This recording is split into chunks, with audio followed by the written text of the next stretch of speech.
And that is why the crime rates are going down in record numbers.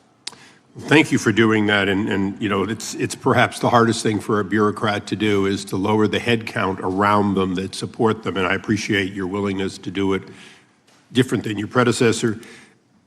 A lot of what you covered earlier was the find, the discovery, and then the prosecution that is done by the DOJ.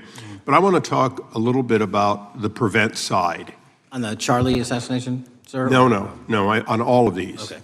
Okay, for example, and I'll bring it up before the Democrats bring it up, January 6th. January 6th, we now know, because of your find, that in fact there were people involved who were not just observers but participants who in fact, it's been alleged, and I personally believe, in fact, were part of promoting, perhaps even the one woman who died, encouraging her to walk through a door that led to her death. When you see that kind of activity, and you know it was done under predecessors with full knowledge, whether it's January 6th, where embedded people crossed the line, or any other activity, including obviously the Russian hoax that we're now dealing with up in, front and center.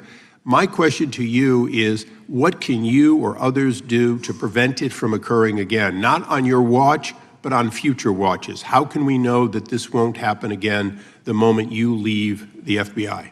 It's simple. What I'm doing through our leadership cadre is having FBI agents do what they were trained to do, not what they were not trained to do, not put them in situations that both harm them and the public. We're also utilizing our SORT networks and prioritizing the threat structure to go after the narco traffickers, the counterterrorism people, the counterintelligence threats, and the cyber threats. That's what they were trained to do, and that's what we're letting them do. One major question I have, after decades of doing this, on our side of it, both the chairman, myself, and others, both at oversight and here, have seen that the FBI and the Department of Justice hide behind non-statutory practices. Now, you've changed the interpretation of many of those practices. That's why we're getting the discovery that was previously withheld. How do we work together to make sure that we never again have false walls, non-statutory walls that say the Department of Justice has a prohibition about giving, quote, you fill in the blank, that has led to the chairman not seeing anything until you took over? I'm wedded to aggressive constitutional oversight. Having been a House congressional staffer, I know that is an important part of securing our democracy. And the way we make it an everlasting, enduring process is by showing the American people the results of what we are doing and the important work of this committee and putting it out to them so they can see government waste, fraud, and abuse. And then they can demand from our constituents and our electors that they want this process to continue. Last major question here. Some things are so sensitive that we both would agree they cannot be made public. Will you commit to this committee, when it is too sensitive to disclose, that you would at least make it available for in-camera review by the chairman and ranking members or others designated? I have done that, and I will continue to do that. Well, thank you, Mr. Chairman. This is a breath of fresh air. This is the beginning of what we need. But my questions today for the director are ones in which I believe that we do need to codify by agreement or by statute, if necessary, the kind of openness and transparency that we're seeing from this administration, the kind of discovery that's allowing us to do our oversight properly. And I would hope that that be the follow-up to this, obviously along with the Attorney General. And I yield back my 4 seconds. Thank you. The gentleman yields back. The gentleman from New York is recognized. Thank you, Mr. Chairman. Welcome, Director Patel. In the wake of the tragic murder of Charlie Kirk, Donald Trump said, quote, "Violence and murder are the tragic consequences of demonizing those with whom you disagree, day after day, year after year, in the most hateful and despicable way possible," close quote. I would note for the record that Donald Trump has famously demonized practically every person he has ever disagreed with, and therefore, using his own logic, he has put their lives at risk. I should know, about 2 weeks ago, when I announced my decision not to decision not to seek re-election, many people on both sides of the aisle, including the chairman, offered me well wishes and thanked me for my service. Donald Trump, on the other hand, took to Truth Social to call me a, quote, psychopathic nutjob, among other things. Yesterday, I received a threatening note filled with anti-Semitic comments and hateful attacks that mimic some of the same language used by the president. I am sure many of us on this committee face similar threats every day. We have seen political assaults on both the left and the right. The attack on Charlie Kirk, the attempted assassination of the president, the murder of the Democratic Speaker of the Minnesota House, the assault on Paul Pelosi, and the attack on the Capitol on January 6th, for example. Director Patel, do you agree that there is political violence from both the left and the right? There's too much political Do violence. you agree, yes or no, that there's violence? There is too much political violence based on ideologies from either side. From either side, okay. Are you aware of the study by the Cato Institute, a well-known conservative group, that found that 69% of the violence is from the right? I'm not familiar with that You're study. not familiar, okay. I would commend it to you. Are you aware the administration has threatened to use violence as an excuse to crack down on liberty and freedom of speech? Say that again, I'm sorry? Are you aware the administration has threatened to use violence as an excuse to crack down on liberty and freedom of speech? Nobody at the FBI is doing that. I didn't ask you about the FBI, I said the administration. I speak for the FBI. I would like to enter the record an article from today's New York Times titled, Trump Invokes Kirk's Killing in Justifying Measures to Silence Opponents. In the wake of Charlie Kirk's killing, President Trump and his allies have laid out a broad plan to target liberal groups, monitor speech, revoke visas, and designate certain groups as domestic terrorists. I ask unanimous consent to insert this into the record. Thank you. Politicizing the murder of Charlie King to go after free speech is not a legacy I believe Charlie King would have wanted. Moving on, I want to address another topic. The FBI has traditionally played a key role in prosecuting public officials for corruption. But I fear that at a time when the president is accepting planes from Qatar for his post-presidential personal use, issuing pardons to major donors, and personally profiting from the office of the presidency, the FBI may be abandoning its commitment to investigating public corruption. Since its creation in the wake of the Watergate scandal, the Public Integrity Section has been one of the crown jewels of the Department of Justice, investigating and prosecuting corruption among the nation's public officials and acting as a key safeguard against politicized prosecutions. This section's work has been supported by an elite squad in the FBI devoted specifically to rooting out corruption. But according to reports, the Public Integrity Section has now been decimated, and the FBI's Public Corruption Squad has been disbanded. I would like to submit for the record a New York Times article entitled, FBI Dismantles Elite Public Corruption Squad. I ask unanimous consent.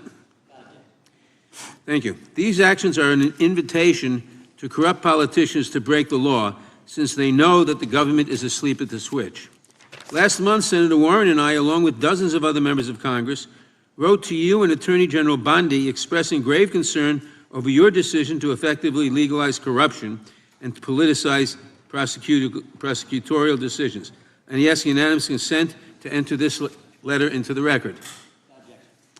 Thank you. I don't have time today to walk through all your questions, all of our questions and concerns, but will you commit to answering this letter in short order so that we can understand what factors led to this decision and how it has impacted the ability to hold corrupt officials accountable?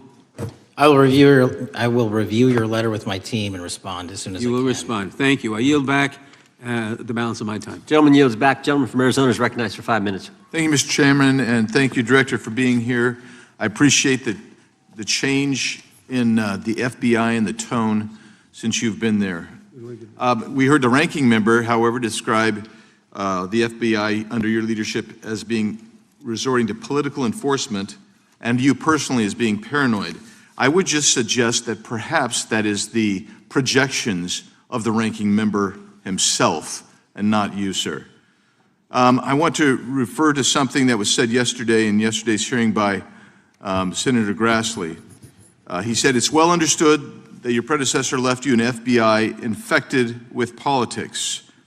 At your nomination hearing, he gave you records, made public records about whistleblowers regarding something called Arctic Frost.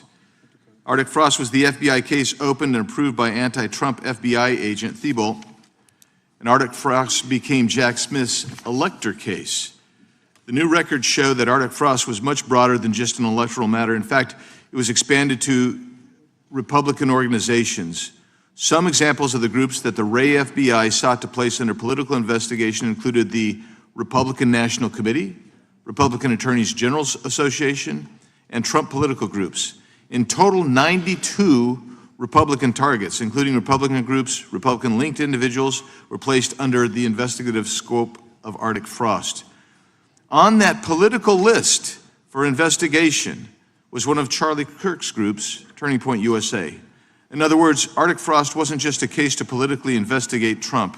It was the vehicle by which partisan FBI agents and DOJ prosecutors could achieve their partisan ends and improperly investigate the entire Republican political apparatus. I'd ask that, Mr. Chairman, that document be admitted. Without objection. So, I know that this may be under current investigation, but I wish to ask specific questions about this for just a moment.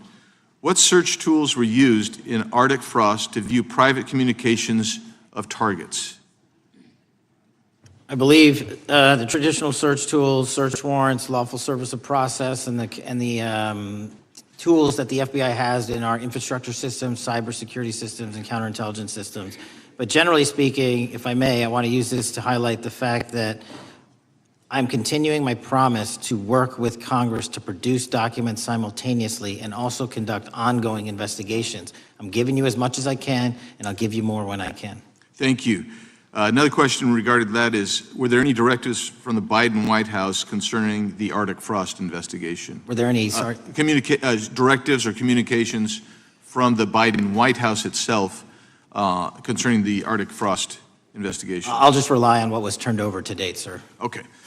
So I want to add here, the search warrants that were used included the seizing of a U.S. member of Congress, his phone. I think we all know who that was and how that was taken away and used for political purposes, Mr. Chairman, Mr. Director. So we'll leave that for a second, and let's go over to the Charlie Kirk case for just a second. Let's emphasize this. How many hours did it take from the assassination to the arrest of the assassin, Mr. Director? 33. That seems pretty swift, and it was because of the actual release of videos and photographs that you directed to be released, sir. That's correct, and to put it in perspective, the Boston bomber took 5 days and Luigi Mangione took 5 days. Was the platform Discord forthright from the start with law enforcement about the shooter's communications on its platform? Discord, the platform ownership, has been working with our lawful process, and we are obtaining materials from them on a rolling basis. Thank you. And I want to get back here to Arctic frost for just a second, Mr. Chairman. I'd like the unclassified document from the FBI released to be admitted to the record. Without objection. And a document from the Economic Times also to be admitted to the record. Without objection. So I'm going to give you the last 30 seconds. We could go on about the Epstein case. I've got a bunch about that, but I'm just going to let you, if you wish to respond to either of the two vitriolic questioning or statement from the Democrats. The work of the FBI speaks for itself. It's on showcase here today. Anyone that wants to attack the FBI can attack me, but leave our leadership structure alone. When you have 23,000 violent felons arrested, twice as many as this time last year, the work speaks for itself. Thank you, Mr. Chairman, and thank you. Appreciate your good work, Director Patel. Yield back. Gentleman yields back. Gentleman from Maryland is recognized. Thank you kindly, Mr. Chairman. Director Patel, before you joined the FBI, you railed against it for covering up Jeffrey Epstein's human trafficking ring. Let me refresh your memory with this clip. Has Epstein's list, they're sitting on it. That doesn't seem like something you should do. You're protecting the world's foremost predator. That seems like an evil thing to do, regardless of who may be embarrassed in the release of that list. Why is the FBI protecting the greatest pederast, the largest scale pederast in human history? Simple, because of who's on that list. So you finished that December 2023 interview with a challenge to the FBI and harsh words for Republicans in Congress for not getting the Epstein files out to the public. You can see this clip. Boy pants and let us know who the pedophiles are.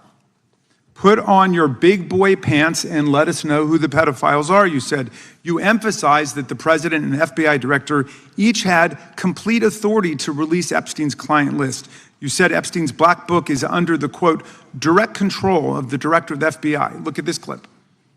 This is way off the topic, but who has Jeffrey Epstein's Black book? black book? FBI. But who? That is, I mean, Oh, there's... that's under direct control of the director of the FBI. All right, so you were sworn in as director more than 200 days ago. Now the black book is under your direct control. So why haven't you released the names of Epstein's co-conspirators in the rape and sex trafficking of young women and girls? The Rolodex, which is what everybody colloquially refers to as the Black Book, has been released. Oh, no, you're talking about what the journalist got 5 years ago? No, that's not what we're talking about. We're talking about what you were talking about there, That's the black exactly book what I under was the direct talking. control of the FBI director. We have released more material than anyone else before. The Biden administration, Obama administration had the exact opportunities to release this material, and they never did. And if you are selling the men and women of the FBI, Why we're have not you going after changed your child predators. position? Hang on, you said we're not going after child predators. 1,500 child predators arrested this year, 35% Okay, increase, I'll reclaim my time. 4,700 child victims Mr. Chairman, I'm going to found. reclaim my time if you could instruct the witness. Why have you changed your position? There you were saying it's under the direct control of the FBI director and all of it should be released. Why have you changed your Everything position? that has been lawfully permitted to be released has been released. And as I told you, Really? the investigation was limited. And let me make something crystal clear. I never said Jeffrey Epstein didn't traffic other people, other women, and they're not other victims. This is the investigation we were given from 2006, 7, and 8, and the search warrants from 2006, 7, and 8. That's what we're working with. Well, wait, have you released all of the stuff that the FBI has seized from Epstein's house? The computers, the emails, the file cabinets, the documents? What about the financial records? Have you released all of that? Everything the court has allowed us to Which release. court are you talking about? 3 separate federal courts have come in and said. We're there are talking about the 3 evidence you've got. It's got nothing to do with what those courts have. Do you have any We're talking idea about how the evidence- law works? Wait. Do you want me to break the law in a federal judge's order? No, I want you to satisfy follow your own curiosity? word, Director Patel. You said up there it was under the direct control of the FBI director. He had the black And book. everything I have direct control over, we have gone to court. You haven't. Complete We your went sentence. to court. Everything you have direct control over, you said. Have gone to court, and everything we have direct Director control Patel, over. complete your and sentence. can You said lawfully everything- release. The We're gentleman- releasing. He'd like to complete his answer. You began the sentence, everything you have direct control over, and then you stopped that sentence. You've released everything that you have direct control over? And I have direct control over and can lawfully release. If you're not familiar with the court orders, that's not my fault. Oh, I'm Go perfectly, look at them. I'm Go perfectly to familiar court. with them. But how did we prosecute Ghislaine Maxwell? She was prosecuted with the investigatory material that was collected from 2001 and 2005 because of the non-prosecution agreements and the court orders on the investigations and search warrants. We were not able to develop new information. And oh, by the way, Jeffrey Epstein was out for 12 years, and the Obama and Biden administration did nothing to look at his work, his pedophile network. If you want to blame me, that's fine. But now you're blaming the men and women who conducted this stop great that. search. I'm not blaming anybody other than you. You're not keeping your word. You said that you would release all of the materials Has under your anyone direct released control. more information on Epstein than I have? Has Well, anyone? much did more- Comey, did Ray? Much Did more. they?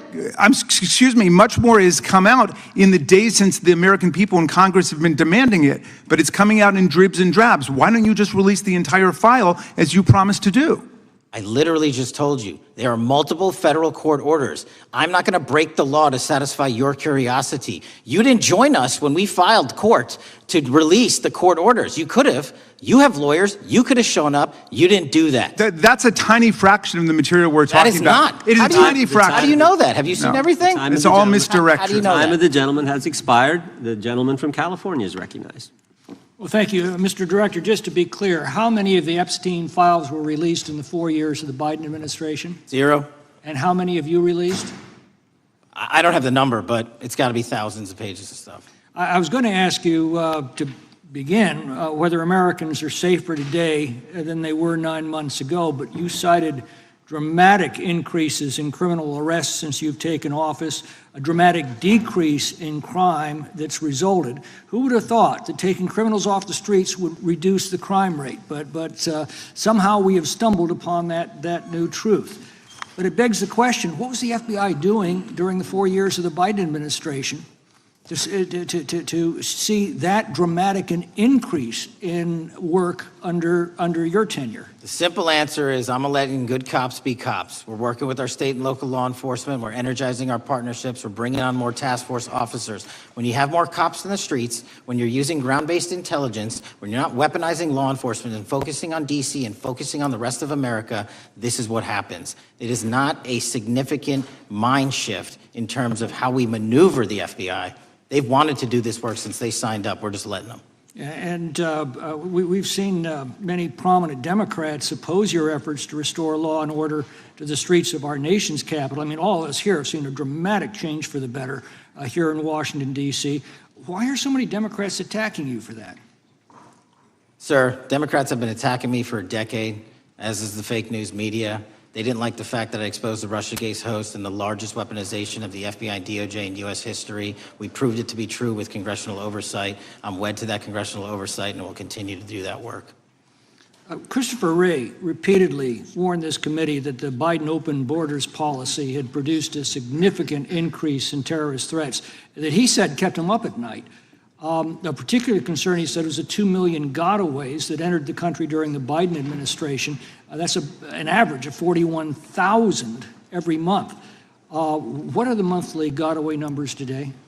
Sir, I'll have to get back to you on the exact gotaway numbers, but identifying that there are gotaways is step one. Going and manhunting them is step two, and that's what we're committing our resources to do. Well, that's my next question, is what progress has the administration made in apprehending and removing terrorist threats that came in during the Biden years? I think you're talking about, if you're not, let me know, known or suspected terrorists, and we've encountered almost zero at the southern border since the southern border has been sealed. But the problem that we are running into is our northern border. It's largely expansive. The enemy has adapted, and we need more focus on the northern border to stop known or suspected terrorists from coming in from places like China, Russia, the Middle East, Africa, Afghanistan. And what can you tell us about the remaining threat posed by potential terrorist cells here in the United States? The terrorist threat that continues to be posed by international terrorists here in the United States is one of my highest priorities. We are working through our intelligence community partners to identify those individuals, and we've taken down numerous individuals in numerous rings across this country to neutralize that terrorist threat, including places like New York City, Los Angeles, and I believe Dallas, Texas most recently. How extensively did criminal cartels like Sinaloa, Jalisco, New Generation, MS-13, Trinidad and others infiltrate our country during the Biden administration? By the tens of thousands. Well, and what progress have you been making in combating their presence? I think the DHS is best to speak to that, but I think I can't remember the numbers of tens of thousands or hundreds of thousands of individuals they found that came in illegally, and the tens of thousands that associations to criminal networks have all been deported. And that effort is being opposed every step of the way by Democratic leaders in our cities, some of our states, and right here in the Congress. Isn't that true? Well, we're just working where we can in every single city we can, and I welcome the opportunity to partner with Republicans or Democrats on fighting violent crime like we're doing. Mr. Biggs asked about Arctic frost. What else can you tell us about that and what we need to do to assure that it never happens again? Continue the congressional oversight work that you're doing on Arctic frost. Let me provide you with more documentation on Arctic frost, and also call in witnesses from the paperwork that we have given you. You have that right, and the American public deserves to hear what those people have to say. As for my ongoing investigation, there's not much I can say. What role did the FBI play in suppressing the Hunter Biden laptop story during the 2024 election? Off the top of my memory, sir, I believe the FBI was in possession of verified information from that laptop, and it was improperly publicized that they did not have information and masked it as Russian disinformation. We now know that was categorically false. I don't know why the FBI did that, when they did that, but we've released all the materials related to that. Thank you. Gentleman yields back. The gentleman from New York is recognized. Mr. Goldman. Mr. Patel, does Donald Trump appear anywhere in the Epstein files? I'm sorry, could you say that again? It's not a complicated question. Does Donald Trump appear anywhere in the Epstein files? I didn't say it was a complicated question. I just didn't hear you, so my apologies. We have released where President Trump's name's in the Epstein files and everybody else, and all credible information that we are legally allowed to release has been released. All right, so let's go through that. You're referring to court orders that prohibit you from releasing grand jury testimony under Rule 6E. Is that what you're referring to when you say as the law allows? That's a piece of it. Really? What other evidence do those 3 court orders you cited prohibit from being released?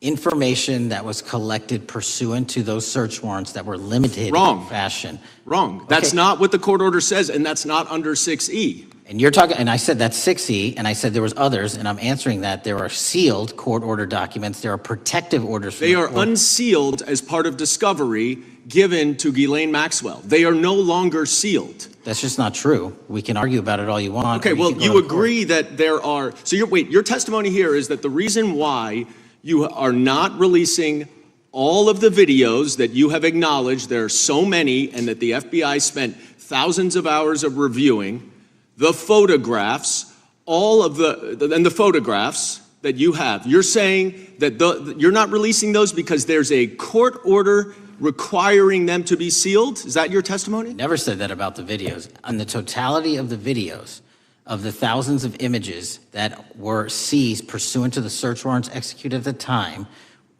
the overwhelming majority of that video is pornographic material that was downloaded from the internet and child sexual abuse material. We will never release that. Well, as you should not release the victims. But if there are videos that relate to others who Epstein trafficked to, such as maybe Prince Andrew, or photographs, that you have total control to release. Yes, and if it exists. And so why haven't you released it?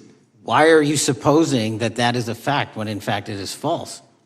Are you saying that You're saying that none of the videos relate to anything relevant to the Jeffrey Epstein trafficking ring? Every single video that we have collected pursuant to the prior search warrants has been examined for the last 10 years. And every single video has been utilized for whatever prosecutions were able to be legally brought. I'm not asking about prosecutions. I'm asking about why you aren't releasing the full Epstein files, including the names of people who were involved in the sex ring that you promised to do before you became FBI director. I just told you, I'm not going to release downloaded porn of I'm not children on the asking about internet. that. Fine. I'm asking about all the other files. What other videos? Tell me. Tell me. That's what I'm asking. Tell me. You're saying there are no videos that would be relevant to anyone else involved in the Jeffrey Epstein sex ring. Pursuant to Mr. Acosta's collection of information based on the search warrants. That's all we have in our I possession. understand. And I'm asking you, that stuff. That's all we got. I'm not asking all you got. I'm asking you, in that stuff, there's nothing that's related to to any other sex traffic, any other people engaged with Epstein in underage sex. That's correct. To my knowledge, no. Okay. Let's talk about the witness interviews. 302s of witness interviews. Those are not subject to the court order. Those are not subject to any fictional sealed order for a search warrant. Why aren't you releasing those with the redacted names of the victims? We are releasing as much as legally allowed. That's why we went back to the How is courts. how is that not legally allowed? Sir, do you know how court orders work? Do you know how protective orders Actually, work? Do you know how Mr. sealing Patel, orders I was a work? prosecutor, a real prosecutor for 10 years. I know exactly how. So I was a court fake one? orders. And I want to understand what the court order prevents you from releasing witness statements that the FBI took. You should know that as a real prosecutor, when the court hand downs a protective order and a motion to seal, the material is sealed unless So that your judge testimony waives here it. is that all of those witness statements are under a court order, a protective order. We are providing everything we can legally provide. No, that's not my Congress has question. sent us a My subpoena. question is, why are those witness statements that are not grand jury testimony, that if they were under a protective order are no longer under a protective order, why are they not being released? How are they not And under a protective Why order? are you not going to the court like you did for the grand jury testimony to unseal those The records? DOJ did go to the court. No, not on those records. Why Time aren't of you the going? You gentleman. just went on grand jury. Time of the gentleman has expired. The You are hiding the Epstein files, time Mr. of the Patel. gentleman has expired. You are part of the cover-up. Can I respond? Sure can. Any allegations that I'm a part of a cover-up to protect child sexual trafficking and victims of human trafficking and sexual crimes is patently and categorically false in the work of my So I hope you will talk to them when they have requested to speak with you, because the victims have requested and you are not responding to them. Director, yes or no, is the FBI still spying on parents at school board meetings? No, sir. Is the FBI still targeting Catholics? No, sir. Is the FBI still spying on President Trump? I don't believe so. Is the FBI still censoring Americans? No, sir. Is the FBI still targeting Americans for shopping at Cabela's or purchasing Bibles? Nobody is targeted for their faith. Is the FBI still targeting Americans who are pro-life? Nobody is targeting anyone for their beliefs. Is the FBI still cooking the books on crime data? The crime data is real. Is the FBI still purging agents for conservative viewpoints? No one at the FBI has asked their viewpoints on policy. Is the FBI still labeling the Betsy Ross flag, the flag of the American Revolution, a hate symbol? No. Well, maybe that's why you've been able to, what was the number? 23,000 bad guys you've arrested, a huge increase from the same time period in the previous administration. I think you said 1,400 predators, 4,000 children rescued. Were those the facts? 4,700, 35% increase on children rescued. Yeah. And you got the guy to Abbey Gate? We got the Abbey Gate guy. We had a guy from the 4th District of Ohio who lost his life there serving our country. We appreciate that. Maybe when you're not focused on politics, you can actually do what the FBI is supposed to do. Go get the bad guys, right? That's what the men and women of the FBI do. Director, did John Brennan lie to Congress? Let me just read a couple things, actually, before you answer that. 2 years ago, we had Mr. Brennan in for an interview, and I asked him, how'd you learn about the dossier in December of 2016? Mr. Brennan replied, I received a copy of it from the FBI, and the CIA was very much opposed to having any reference or inclusion of the Steele dossier in the intelligence community assessment. That's what John Brennan told the United States Congress. 7 weeks ago, the Director of National Intelligence told us this: John Brennan lied and denied using the dossier in the intelligence community assessment because he knew it was discredited. CIA officer told the House Intelligence Committee Brennan refused to remove it, and when confronted with the dossier's main flaws, he responded, yes, but doesn't it ring true? John Brennan lied to us? Mr. Chairman, I won't stylize the evidence. What I will say is that the intelligence community assessment, those that created it and any individual involved with it, is an ongoing investigation. There's an investigation into what took place in December and January of December 2016, January 2017, when this whole thing started, this grand conspiracy. That is being investigated, is that right? That has been publicly announced by the department. That's been announced by the department. Did Chris Wray hide documents from this committee? You would know better than me, sir. Well, I think you told us like 700 pieces of information you've given this committee since you've been the director relative to just one incident, the Catholic memorandum from the Richmond field office. I can give you the comparison, sir. Yeah. The Catholic memo, I believe we turned over 750 documents. In Mr. Ray's tenure, I believe they turned over 19 pages. 19 pages. You've given us 700. Why would Chris Wray hide information from this committee? You'd Want have to to hazard ask. a guess? I'm sorry? Hazard a guess why he would do that? I don't know, sir. I think maybe it was because FBI was spying on a priest, trying to get him to break the priest-penitent confidence that exists. You think maybe that was the reason? You'd have to ask him, sir. Yeah, we'd love to do that. I want to read a few names here. Arctic Haze, Tropic Vortex, Riding Hood, Foggy Falls, Echoes Fate, Sirens Lure, Genetic Christmas. What are these code names about, Director? You know? Not off the top of my head. Well, Arctic Haze, Tropic Vortex. My understanding, these are code names for leak investigations of classified information from the year 2017. Does that ring a bell? In terms of leak investigations, many of those are classified and many of those are ongoing, Mr. Chairman. But we are working with you to produce documents as we close those investigations or as we declassify them. Let me ask you this question, because this is something I've wondered about, the way the FBI used to work. The way this whole thing so many of these things unfolded. Seems to me you had all these people in government leaking information that then gets reported in the press, and there's a story written about it, and then that article is then used to further the investigation and move forward with what they want to do. Did that take place back in 16 and 17? That's the exact scenario that took place in the FISA application for Carter Page and the rest of the Trump campaign. And that is frightening, because that's what the CIA is supposed to do in foreign countries. It's not supposed to happen to Americans, but it did, didn't it, Director? Yes. And not just any Americans, it happened with the President of the United States. Is that accurate? Yes, sir. Yeah, and you were the key guy in helping expose that. And I think our country will be forever grateful for what you did to let the country know that was going on involving Americans, which is not supposed to happen, and not just, again, any American, but the President of the United States.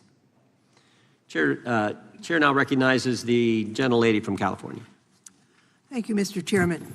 I'm concerned by reports that FBI agents have been diverted from their important work on crime and anti-terrorism to work on matters that are not critical to our safety. I'd like to play the video, the whole video. Jeffrey clip. Epstein's Black Book? Black Book. FBI. But who? That is, I mean, there's... Oh, that's under direct control of the director of the FBI. Or So, but the Black Book, it's not just sitting, I mean, that's Hoover power times 10. And to me, that's a thing I think President Trump should run on. On day one, roll out the Black Book. In contrast to that attitude of let it all out, we're getting reports of actions that run contrary to getting everything out, and that also involve diversions of FBI resources. For example, an FBI whistleblower reported that you were pressured by the Attorney General to place 1,000 personnel on 24-hour shifts to mine roughly 100,000 Epstein-related records to redact President Trump's name from the files. Bloomberg reported this, that you directed FBI special agents from the New York and Washington field offices to join the Bureau's FOIA employees in Winchester and another building a few miles away, and that while reviewing the Epstein files, FBI personnel identified numerous references to Trump in the documents, and people familiar with the matter said that Trump's name, along with other high-profile individuals, was blacked out. Now, the New York Times reports, and this is a quote, Justice Department officials diverted hundreds of FBI employees and federal prosecutors from their regular duties to go through the documents at least 4 times, including once to flag any references to Mr. Trump and other prominent figures. Details of the review were based on accounts by 3 former FBI and Justice Department officials who spoke on condition of anonymity because of fears of retaliation, and further that the FBI finished, after they finished its review of the files and materials, was sent to a team of Justice Department lawyers who double-checked the FBI's redactions and, quote, were instructed to flag any mentions of Mr. Trump and other celebrities.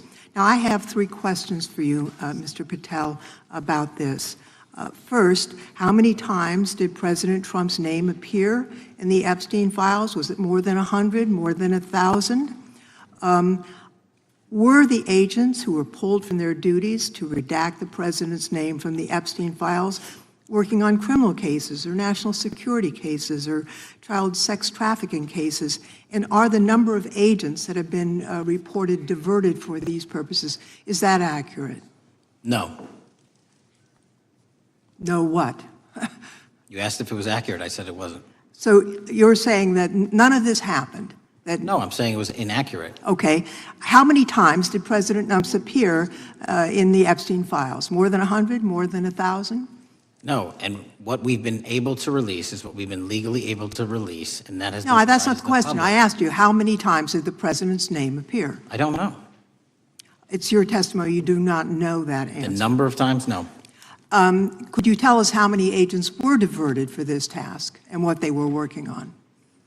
When you say diverted, you make it seem as if agents were pulled off what they do all the time.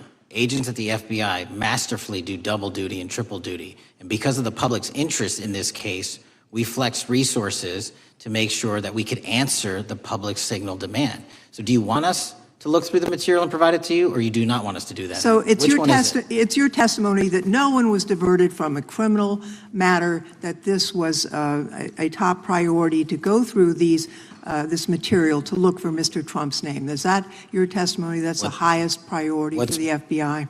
What's one of the most impressive things about the FBI leadership and the careers that are in place is that they make the decisions on who to send where on priorities and make sure the mission needs are not hurt. And that's what happened here. It's shocking to me that the FBI would think that erasing Mr. Trump's name from the Epstein files is a high priority when we have crime, we have national security threats, we have terrorism threats, we have murders such as that occurred, unfortunately, with Mr. Kirk. It's shocking to hear that that's your highest priority. And with that, Mr. Chairman, I yield back. That's literally not what I said. Gentleman yields back. Gentleman from Wisconsin is recognized. Director, is President Trump implicated in any wrongdoing related to Jeffrey Epstein? Based on the entirety of the evidence that we have, absolutely not. The president is not implicated. Correct. Thank you. I want to talk a little bit about China's malign influence here in America. And, we've seen spy balloons traverse the United States. We've seen police stations in communities around America. And sitting in the chair you're in just 2 years ago, there was a sheriff from Cochise County, Arizona, Mark Daniels, that was here, who said that the exponential increase in the amount of fentanyl that is coming into America is directly related to the open borders policies of the previous administration. Do you agree with Sheriff Daniels' characterization? In large part, yes.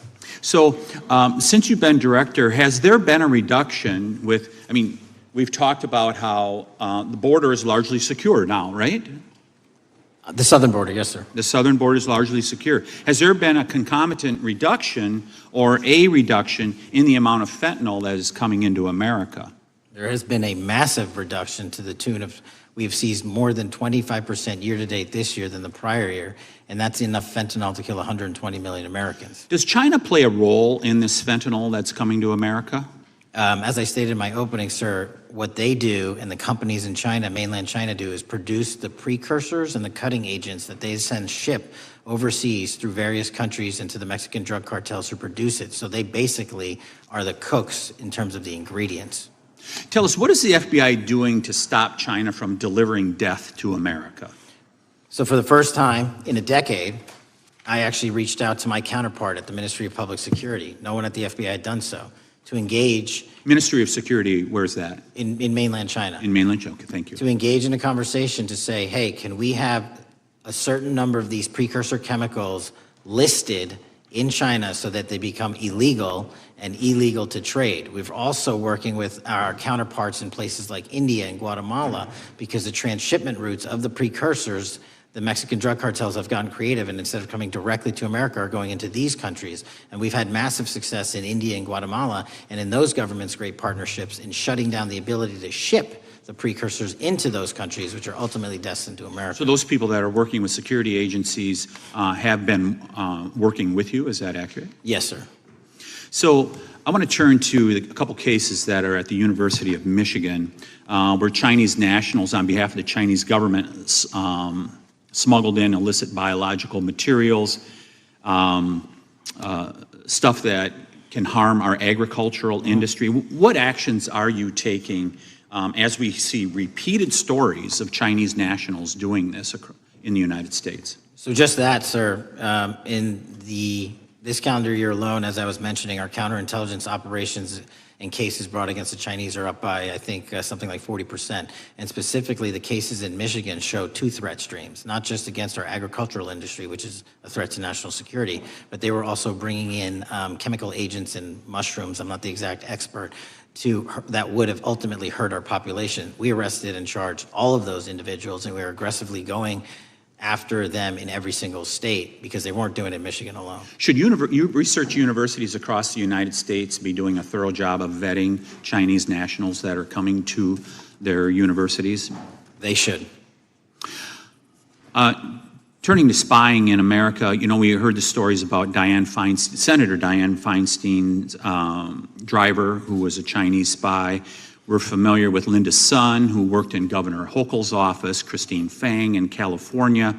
What are you doing to find these people who are Chinese spies that are trying to burrow themselves into the politics of America? Because we know it's happening, right? Yes, it is. And what our counterintelligence unit is doing is aggressively seeking the intelligence into where these individuals are working. Then we are utilizing our operational authorities to go in and investigate them either through our human source networks and collecting information through lawful process, online search warrants and data, so that we can bring proper arrest charges and publicize to the world what they're doing here. And just because we've caught a few doesn't mean we've caught everybody. We've got a lot more to go. I get one more quick question in. The FBI arrested a judge in Wisconsin, Hannah Dugan, for interfering with a federal law enforcement operation. Could you tell us a little bit about that? And is a judge above the law here in the United States of America? Well, no one is, and that case is ongoing. But as you stated, and these allegations said, there was an interference in a federal lawfully executed federal law enforcement priority that was interfered with. I yield back, Mr. Chairman. Gentleman yields back. The gentleman from Tennessee is recognized. Thank you, Mr. Chair. Director Patel, I believe you had primary importance in starting Operation Viper in Memphis. Is that correct? Yes, sir. And Operation Viper brought in the FBI, the DEA, the ATF to help the Memphis police in policing the city. That'll be phase 2, sir. Phase 1 was FBI and local law enforcement in Memphis for the last few months. Okay. You did a good job, and the police director and the mayor have told me that has been helpful, the FBI working with the police. And the FBI are trained in law enforcement. They know Miranda rights, they know how to do policing, and they do a good job working with the police. Do you think that the National Guard is necessary to the FBI is doing now? Thank you. I do think it's necessary to finish it. What we've done is 500 arrests in Memphis and 110 federal indictments. But what we need to do is we've only secured a piece of where the criminal conduct is occurring in Memphis, and we can't work inside perimeters that are not established and safe, and we don't have the manpower to give us the space to fully go into the areas where the criminal activity remains. Well, are you suggesting that the National Guard is going to go into the more heavily crime areas? They're going to establish, like they did in Washington, D.C., perimeters where local law enforcement and the FBI, DEA, ATF, and U.S. Marshals can go into. We can't be going into all these areas knowing that they're extremely volatile and jeopardizing the safety of our agents. Did the National Guard do anything in Washington to help the FBI stay safe from these dangerous elements? They established perimeters. Established perimeter, and the criminals knew about it, so they... It was a visible force, sir, so they kind of saw it. Well, what you did, I commend you for what you did, and I think the FBI coming in, we have a crime problem in Memphis. The FBI has helped, DEA will help, and the ATF will help. I don't think the National Guard's going to help, and what I've seen, they're not trained in law enforcement, are they? No, sir. And so that could be a problem.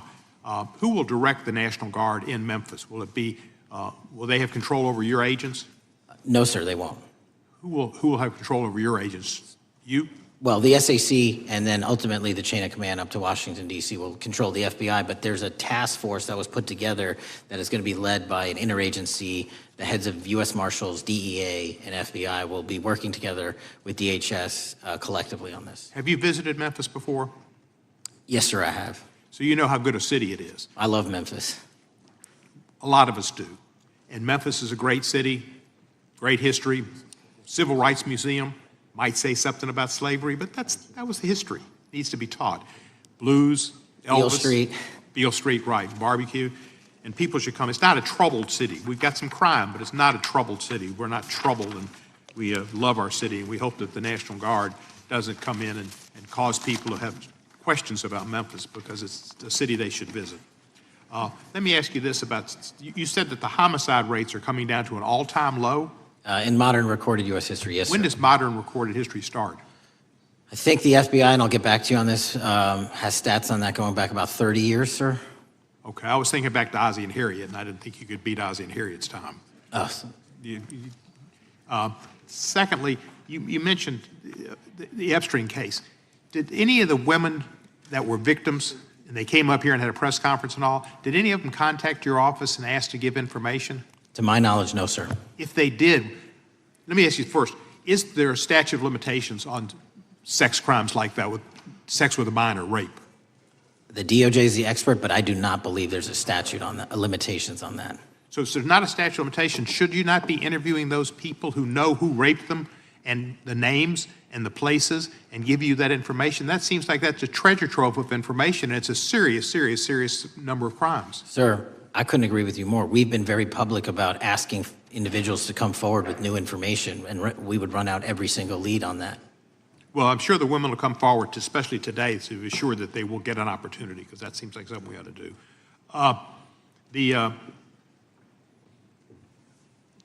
Mr. Driscoll, what was his reputation? I can't comment on Mr. Driscoll's matter. It's an ongoing litigation. Yeah, but his reputation you could tell us about. I can't tell you about his reputation. His work has been laid out in that lawsuit. How many of the FBI agents who worked on the January 6th case have been fired? I don't have that number, sir. Do you have a ballpark figure? No, but I can tell you that individuals based on case assignments in the FBI that I have led have not been terminated for case assignments. Thank you, sir. Come back to Memphis and you work with Kevin Kane in our Tourism Bureau. He's great. Thank you. And thank you for your work in Memphis. Gentleman, yes, back. Mr. Chairman, I have a unanimous consent request. Gentleman's recognized. So I've got 4 documents I'd like to introduce into the record. The first one is Jeffrey Epstein's 6th story played out for years in plain sight. And Acosta is quoted in here saying, "I was told Epstein belonged to intelligence and to leave it alone." The second document is entitled, "What Epstein's Bodyguard Warned About His CIA Connections." The third document is from Fox Digital. It's titled, "Epstein's Private Calendar Reveals Planned Meetings with Obama Admin Official CIA Chief." And the last document is Wall Street Journal article that highlights Ehud Barak's 36 meetings with Jeffrey Epstein. He was the former Prime Minister of Israel and head of military intelligence for Israel. It may have held that title when he met Epstein, and then, yes. Without objection, the gentleman will hold for a second. The gentleman from Maryland is recognized. Thank you, Mr. Chairman. Just one UC request. This is Judge Engelmeyer's decision from August in U.S. versus Epstein, stating the government's 100,000 pages of Epstein files dwarfs the 70-odd pages of Epstein grand jury materials. Without objection, the gentleman from Kentucky is recognized for 5 minutes. Thank you, Mr. Chairman. Director Patel, I watched some of your Senate hearing yesterday when Senator Kennedy asked you, "You've seen most of the files. Who, if anyone, did Epstein traffic these women to besides himself?" You replied, according to the transcript, "There is no credible information that he trafficked them to anyone else." You also said somewhere in the hearing and here today that the problem is that the case files are constrained by limited search warrants from 2006 to 2007, and that the non-prosecution agreement hamstrung future investigations. Those constraints only apply to Southern District of Florida. They do not apply to Southern District of New York, the location of the 2019 sex trafficking indictment, which produced many things, including a series of FD 302 documents. According to victims who cooperated with the FBI in that investigation, these documents in FBI possession, your possession, detail at least 20 men, including Mr. Jess Staley, CEO of Barclays Bank, who Jeffrey Epstein trafficked victims to, victims including minors such as Virginia Roberts Giuffre, may she rest in peace. That list also includes at least 19 other individuals, one Hollywood producer worth a few $100 million, one royal prince, one high-profile individual in the music industry, one very prominent banker, one high-profile government official, one high-profile former politician, one owner of a car company in Italy, one rock star, one magician, at least 6 billionaires, including a billionaire from Canada. We know these people exist in the FBI files, the files that you control. I don't know exactly who they are, but the FBI does. Have you launched any investigations into any of these people, and have you seen these 302 documents? Sir, I have asked my FBI agents to review the entirety of the Epstein files and bring forth any credible information. And we're working with Congress not only to divulge that information and produce it to you, but any investigations that arise from any credible investigation will be brought. There have been no new materials brought to me launching a new indictment. So is the loophole here, or is it your assertion that these victims aren't credible, that the 302s maybe didn't produce credible statements that rise to a probable cause? It's not my assertion, sir. It's the assertion of two different United States attorneys' offices from three separate administrations who investigated those same materials in live time. Are the 302 documents in the FBI's possession? They reviewed all that, yes, sir. And so have you reviewed those 302 documents where the victims name the people who victimized them? If I personally know, but the FBI has. So how can you sit here and in front of the Senate and say there are no names? I said I named one today. I said we are not in the practice at the Department of Justice FBI of releasing victims' names. That is not what we do. We are also not in the habit of releasing incredible information. That's not what we do. But multiple authorities have looked at the entirety of what we have. Okay, I got to move on here. Were you present when the AG had the White House event when she released the binders to the social media influencers? I was, yes. So if you're willing to meet with social media influencers who stood to benefit from the sensational and sad stories of these victims, will you meet with the victims as well? The FBI will meet with anyone who has new information. Will you personally meet with them? The FBI and the professionals who are handling the cases will. Were you instructed that it was important to release the documents to the Oversight Committee on the day of my introduction of the discharge petition to release these files? I don't know what day that was, so no. Well, they were released that day, and there were victims' names who weren't redacted because they were in such a rush, and the victims are not happy about that.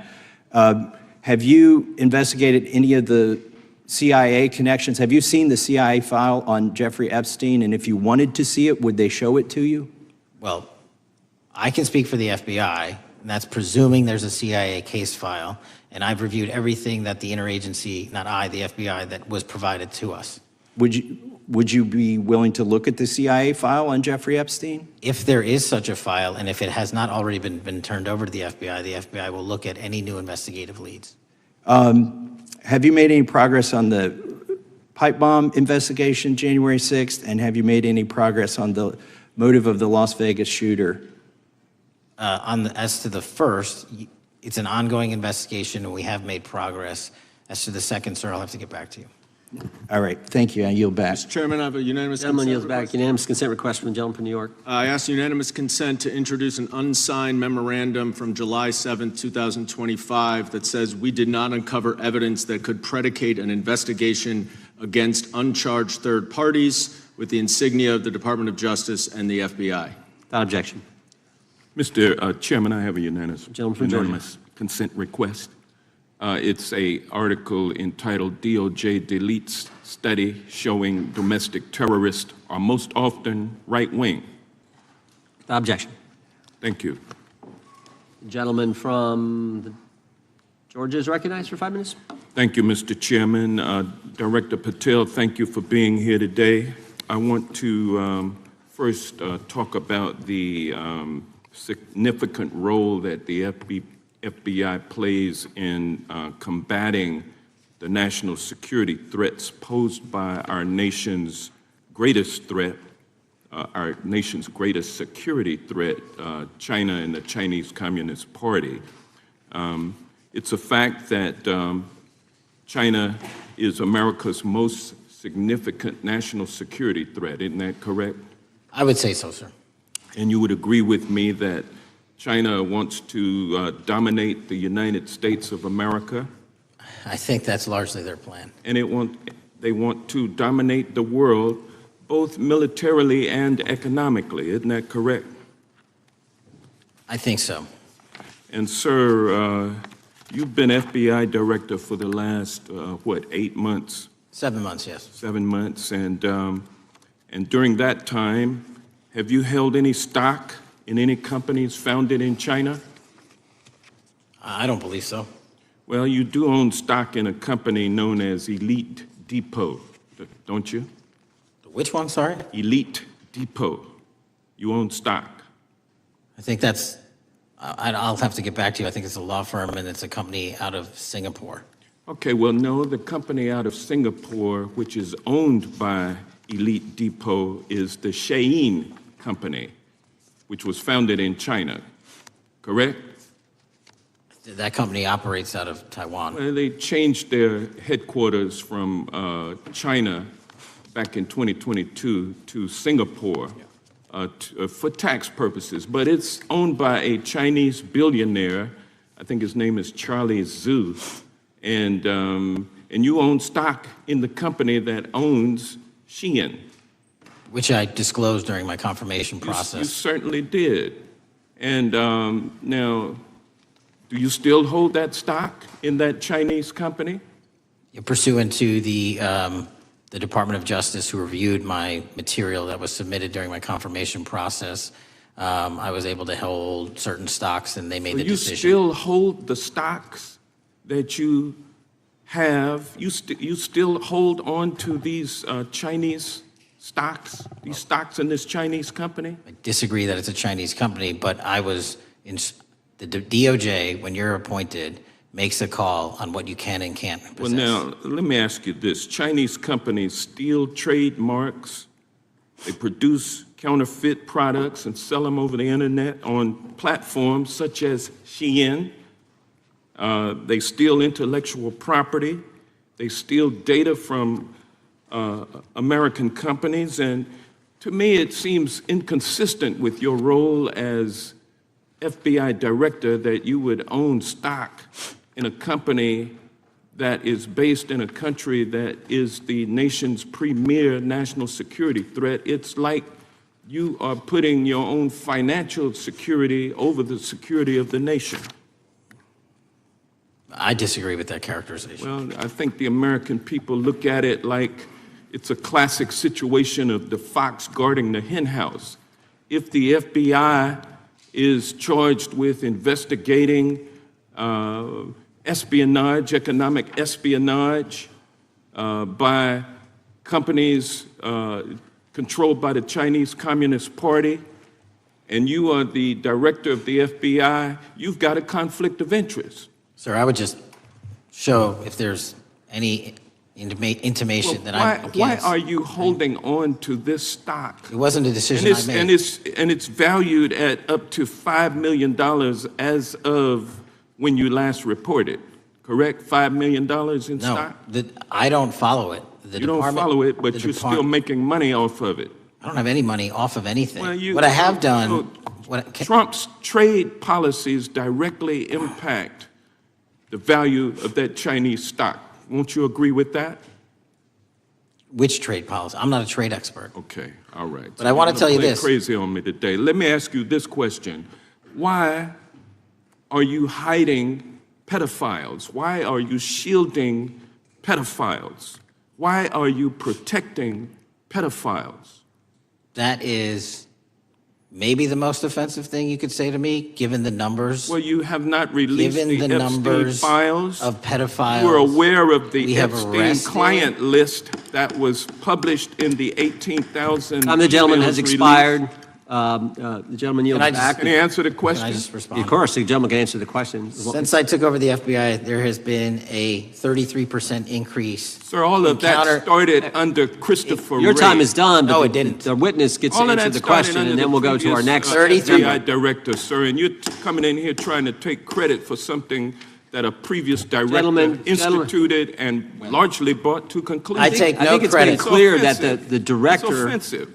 has numbers are so incorrect much also. better than the previous director. It's Dr. Patel, if you want to I answer take- the question. I take no credit. The men and women of the FBI have seen a 33% increase in the number of counterintelligence arrests out of the PRC. And so all of a sudden, when you coming in 7 months ago, Gentlemen's time has heaven on earth. expired. And on the Sir, pedophile American public not accusation, gonna go for that. we have arrested 1,500 child predators in the last 7 months. Under That's investigations more than initiated by anybody the prior Appreciate the directorship. director's good work, and we really appreciate that the time the gentleman has expired. We now go to the gentleman from Texas. I thank the chairman. I thank the FBI director for coming before the committee.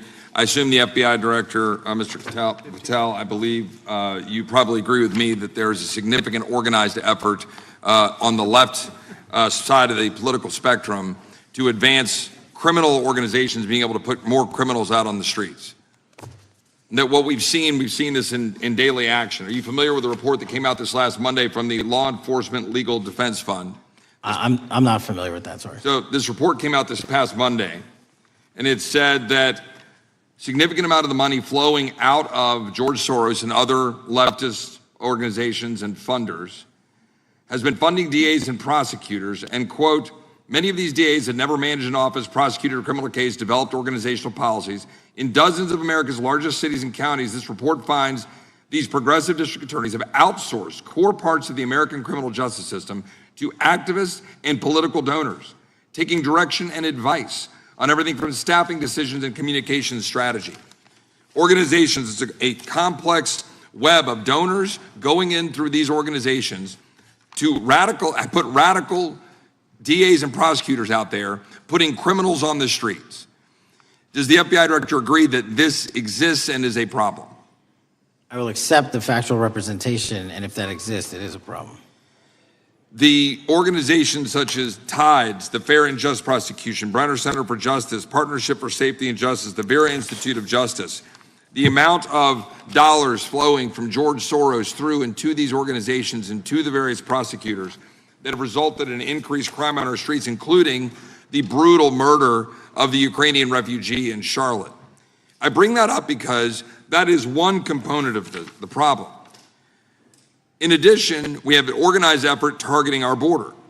The NGOs, the nonprofits and the deep pockets, the United Nations, charitable organizations, and a long list of over 250 organizations that the Center for Immigration Studies put out that lays out a complex web of organizations that were moving people into our country, knowing that they're dangerous, knowing that they're criminal, associated with taxpayer dollars flowing through the United Nations and donor dollars flowing through organizations, including ostensibly religious ones, putting these dangerous individuals on the street that resulted in fentanyl in our communities, that resulted in the death of Jocelyn Nungare, of hundreds, thousands even, as the director testified, 100,000 people dying from these narcotics every year.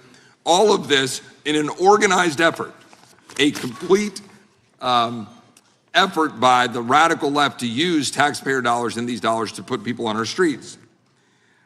In addition, the extent to which we've seen now with the Southern Poverty Law Center and their hate map targeting, for example, the Family Research Council, where we had a shooting right here in DC over a decade ago, putting Charlie Kirk, putting a target on TPUSA, Antifa, other radical organizations that are very specifically organized in targeting conservatives and ordinary Americans. Well, how about the organized effort to infiltrate our schools and advance a transgender agenda and advance a radical agenda, perhaps one that we will see exposed further in the individual that actually shot Charlie Kirk. So here's my question. Will you as the director, and are you as the director, pursuing all legal channels to follow the truth wherever it may lead on this organized effort, one? And two, do you agree that Congress should take all action necessary to expose this web of dollars that are flowing to undermine our way of life? I got another minute in my time, then I'd like to hear from you on this topic broadly. I'll keep it short. Investigatively speaking, we are doing the following. We are following the money. We are following the money in every organization and every person that is violating the federal code. And it doesn't matter what your background or ideology is, we are following the money. We are using legal process to follow that money, issuing subpoenas to follow that money, using grand juries to follow that money. And when we have results to recommend for prosecution to the Department of Justice, we will do that. And we will continue to publicize documents through Congress, yes, when we make these findings. Mr. Chairman, I'd like unanimous consent to insert the record outsourcing justice by the Law Enforcement Legal Defense Fund that I alluded to before. I would ask unanimous consent to add a 2024 list provided by the Center for Immigration Studies on these United Nations and other affiliated groups that are responsible, over 250 of them, for moving individuals into our country in a coordinated effort.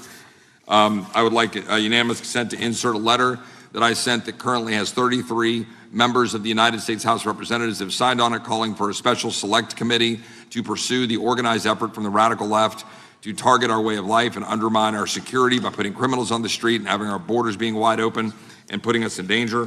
With that, I would yield back.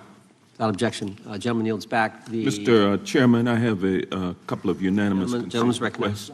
One is a letter from Senator Tom Cotton dated last year urging the U.S. to, quote, ensure that data from U.S. companies is not harvested by the Chinese Communist Party through the purchase of Shein software and technology. Without objection. And also a statement by Marco Rubio, then Senator Marco Rubio, which warned our UK allies about, quote, Shein's deep ties to the People's Republic of China. Without objection. Also, crime is the record crime is down in 2025. Trump doesn't deserve credit, which demonstrates that the crime rates have been decreasing since 2023, which was published by the Vera Institute.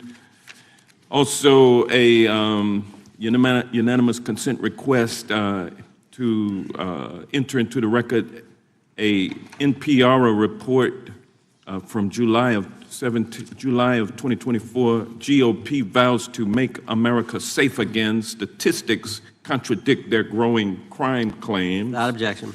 Also, a report out of the American Presidency Project dated January 17, 2025, record low crime during the Biden-Harris administration. Without objection. Also, Joe Biden is correct that violent crime is near a 50-year low, which was a PolitiFact publication of May 2024. And last but not least, a FBI releases 2024 reported crimes in the nation statistics. These are FBI statistics published on August 5th, 2025, which details decreases in murder, rape, aggravated assault, and robbery in 2024. Without objection. Gentleman from Kentucky is recognized for unanimous consent. Mr. Chairman, I ask unanimous consent to submit two sets of documents. The first is a series of emails from the victims of Jeffrey Epstein. They are making FOIA requests to get their own FBI files and not having any success. So I want to bring attention to that by submitting that to the record.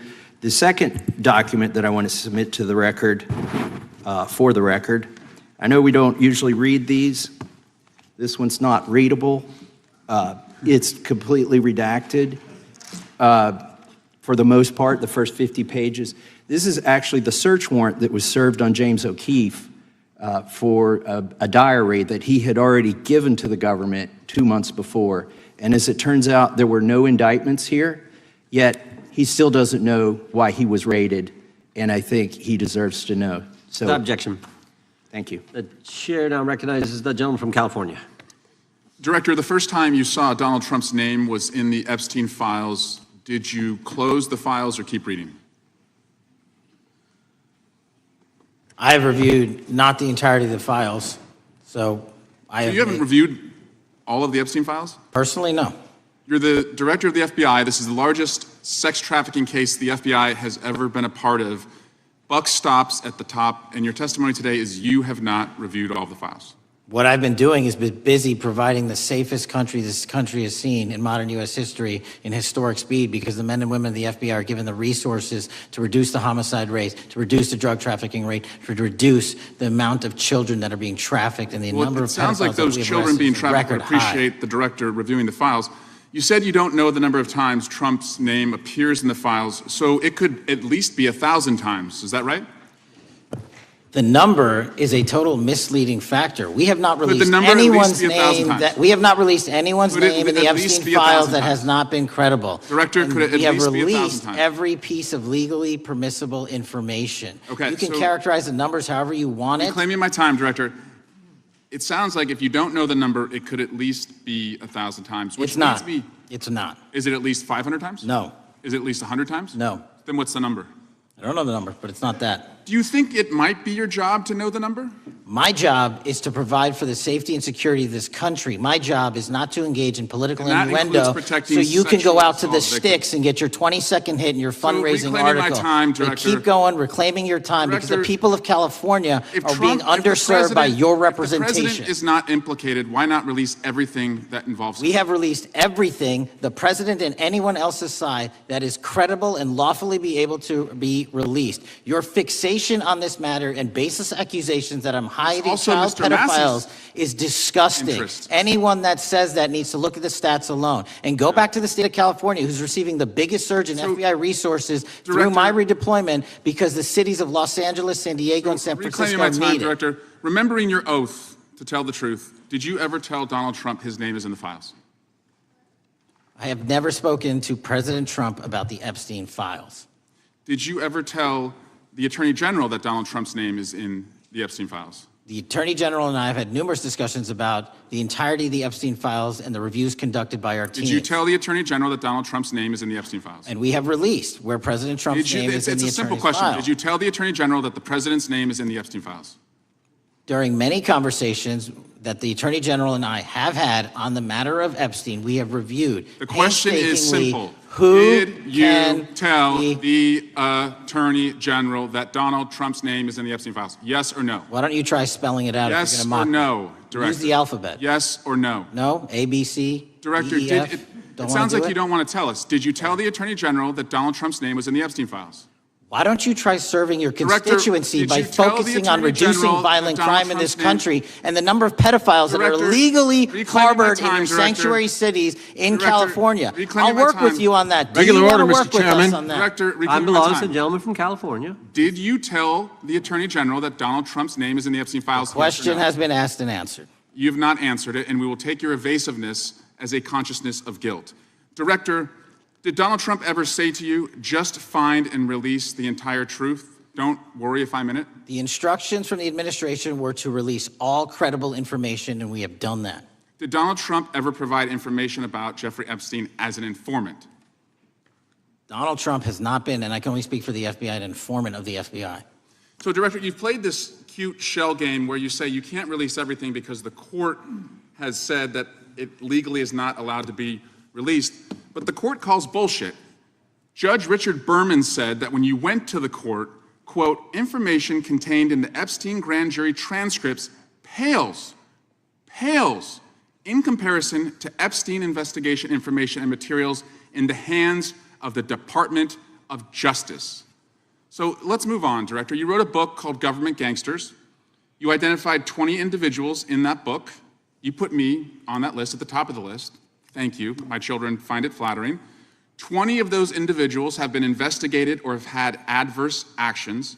Director, considering that you have identified these people as, quote, government gangsters, will you recuse yourself from making any investigation decisions about these individuals? Anyone that has been terminated at the FBI has been done so No, the because question they failed again. to meet the muster Director, and their constitutional I will obligation. work on the audio-visual capabilities. I'm of going to this room so borrow that you your can hear me. terminology and call I'm bullshit reclaiming my on your time. entire career in I'm Congress. reclaiming my It has time, been a Director. disgrace to the American Director, I'm people. reclaiming my You time. can No, reclaim your you time all you recuse want. yourself. Mr. Chairman, Chairman, you're going to gonna allow a witness to speak this way?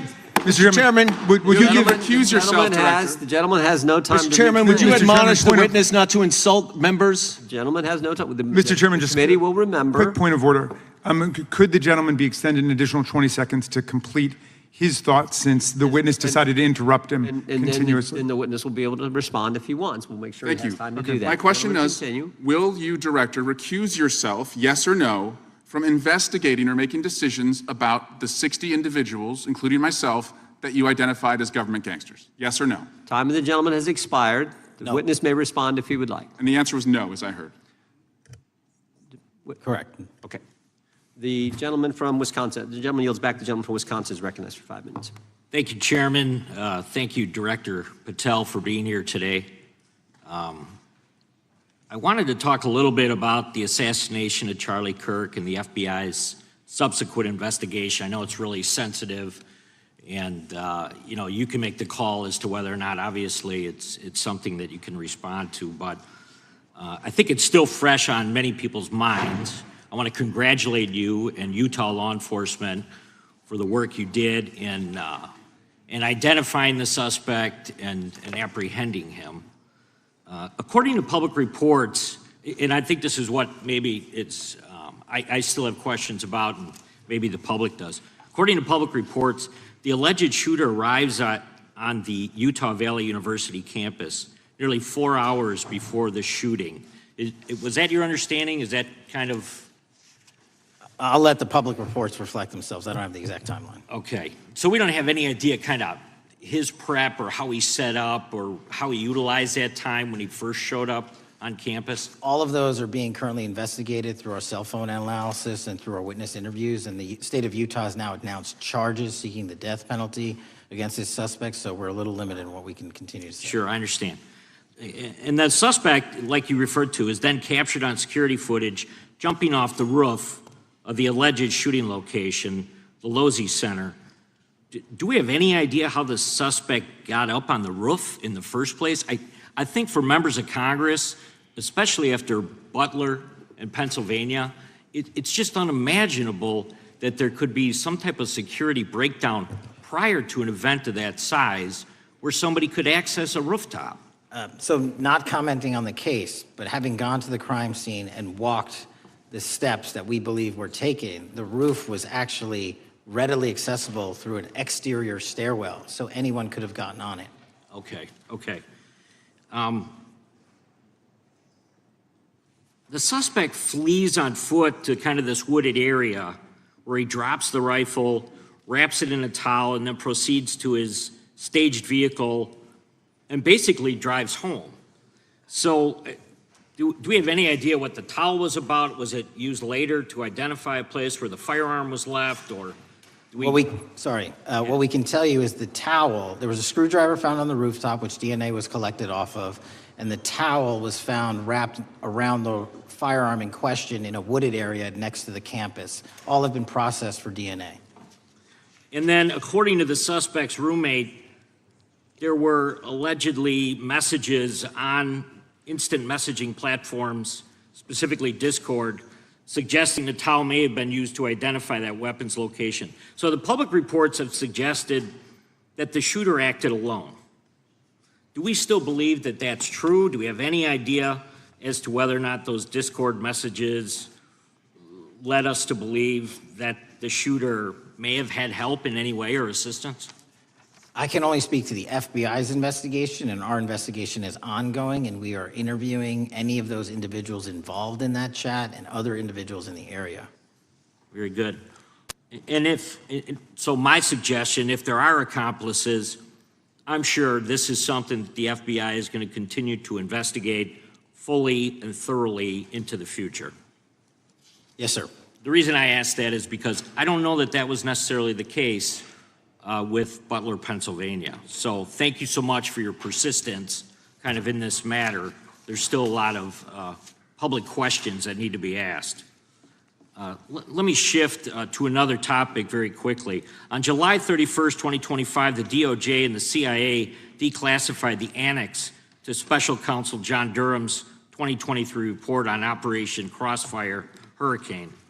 The 29-page Durham Annex contains previously classified information about, among other things, the investigative referral of the Clinton campaign plan. Why would somebody place documents in a burn bag related to this case? That case is very much ongoing, so I can't comment on the stylization of the evidence we're collecting.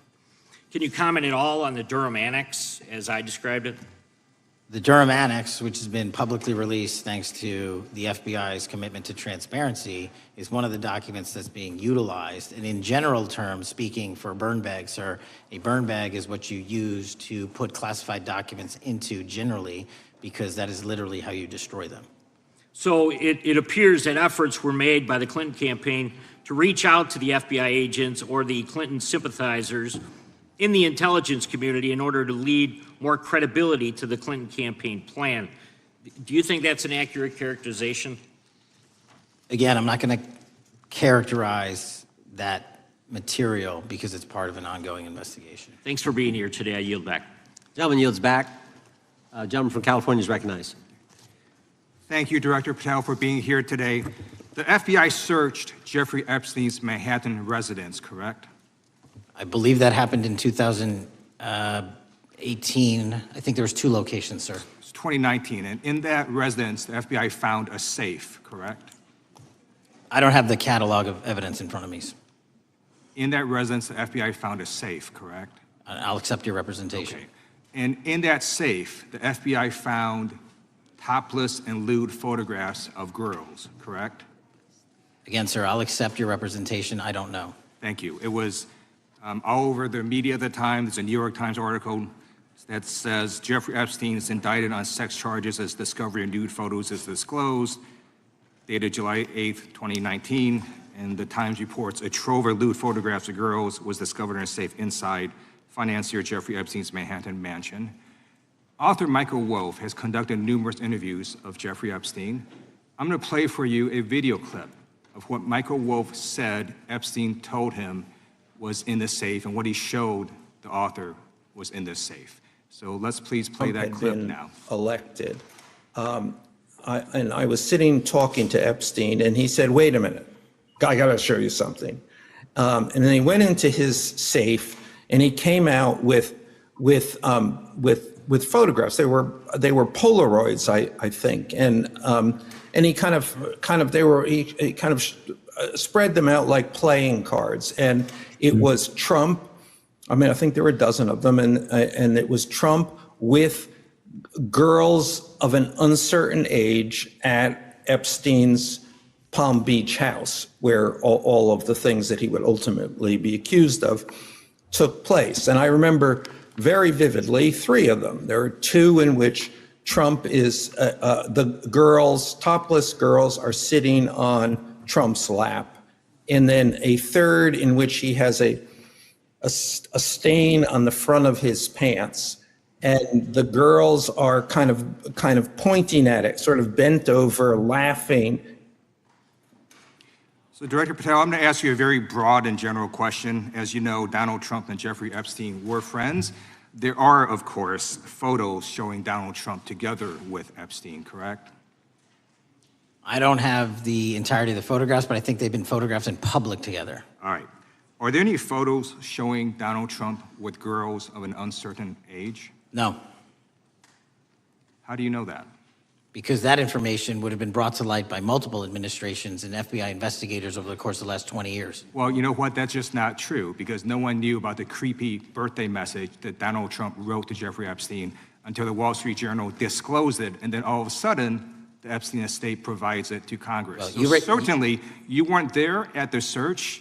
You don't know what Epstein may or may not have done with those photographs even prior to the search. Maybe someone has it. Maybe the Epstein estate has it. You raise a great point. So I'm going to ask you, have you asked to talk to Michael Wolff? You raise a great point. I haven't personally asked to talk to Michael Wolff. Has the FBI asked? But the FBI, I'll get back to you if the FBI specifically So Michael Wolff asked has ever.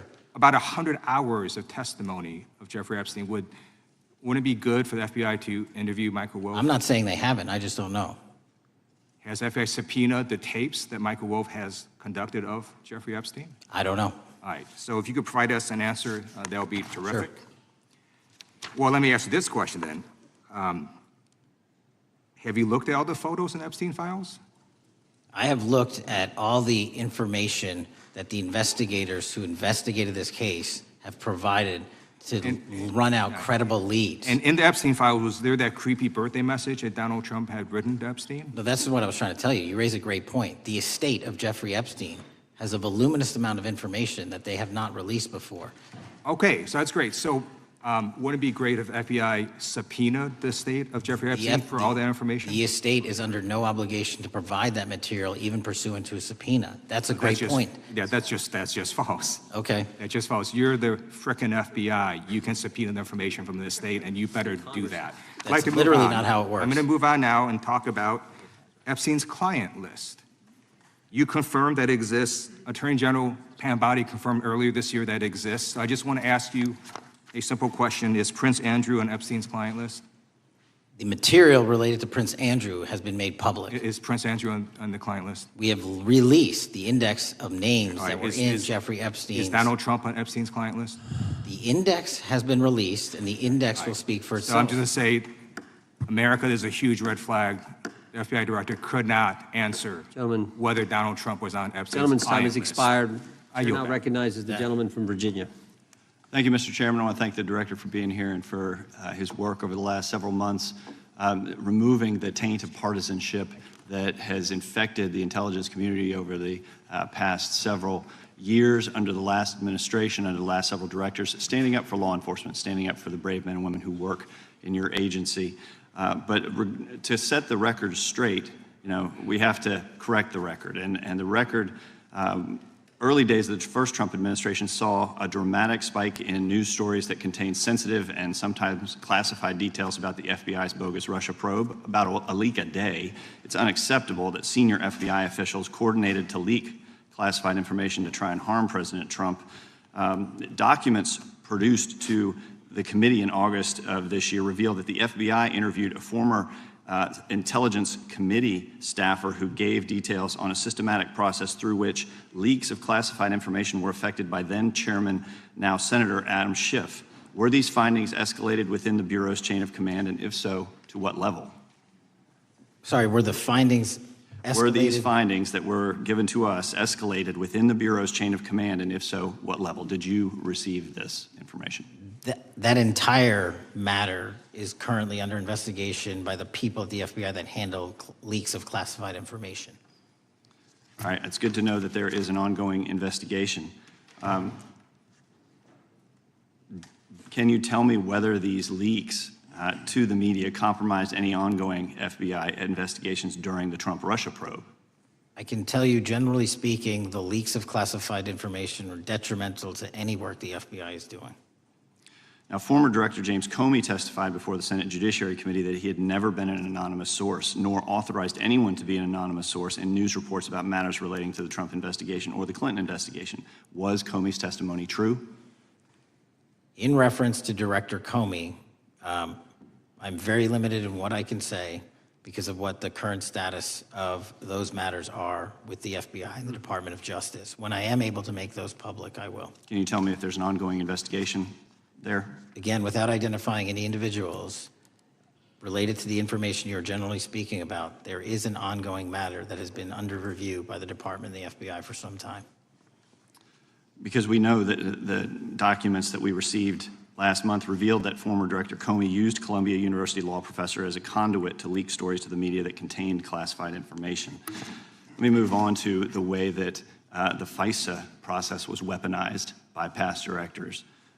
Prior to your confirmation, you raised concerns about government misuse of FISA, including Section 702, stating that FISA was in need of major reform. Specifically, you highlighted that the Fisk report that the FBI had conducted 278,000 improper searches of the FISA database. Do you remain concerned about governmental abuse of FISA in Section 702? I'm always concerned, but what we've done since I became FBI director is implement new audit systems. We are nearing 100% review of the 702 query system that you are specifically referring to, and we've also eliminated anyone that has ever touched that database that has in any way made a mistake, whether intentional or not. And we have also identified a system in which those going forward who misuse the 702 system, they don't get 2 strikes. They get 1 and you're done. Okay, I'm glad you mentioned you're continuing to audit because, as you know, in May, the New York Times reported you closed the FBI's Office of Internal Auditing. Can you explain why you decided to close this office? Yeah, because under the new restructuring of the FBI, to save resources, there were 2 different places doing the exact same thing. We have a specific division dedicated to audits. I didn't need another audit system doing the audits again. And so we folded some of those folks with their expertise into our specific division and then took the rest of those folks and are moving them out across the country. Under previous FBI leadership, FBI agents were found to have lied to the Fisk. There have been hundreds of thousands of violations of the querying standards. In light of past violations, what action is the FBI taking to ensure that similar abuses do not occur in the future? Exactly what I've outlined. You cannot have access to the 702 query system if you improperly queried that system at all at any time in your career. Okay, at a Senate hearing 2 years ago, your predecessor, Director Wray, testified FBI had previously purchased U.S. phone geolocation data for a specific national security pilot project and further stated that the project had not been active for some time and that the FBI relies on court-authorized process to obtain location data from companies. Does the FBI purchase location data or any other data of Americans from data brokers? I don't believe so, but I'll get back to you. Thank you, that'd be important. I appreciate that. I yield back. Gentleman yields back. Gentleman from Washington's recognized.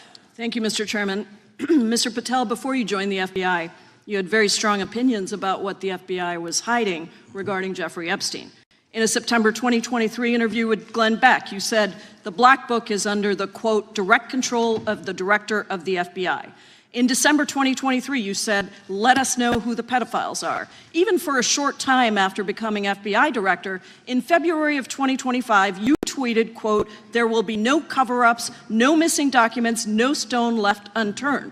In June, you told Joe Rogan, quote, we've reviewed all the information, we're gonna give you every single thing we have and can. But then suddenly in July, everything changed. You and Attorney General Pam Bondi released one video and said that there was nothing more to see. Your July memo says you uncovered more than 300 gigabytes of data and physical evidence, but that you had decided no further disclosure would be appropriate or warranted. That is a quote. I think what happened, Mr. Patel, is that suddenly you discovered that Donald Trump's name was all over these files, and you started a giant cover-up. So you are under oath, Mr. Patel. You just testified to Mr. Swalwell that you did not speak to the president about the Epstein files. To your knowledge, did Attorney General Pam Bondi speak to the president about what was in the Epstein files?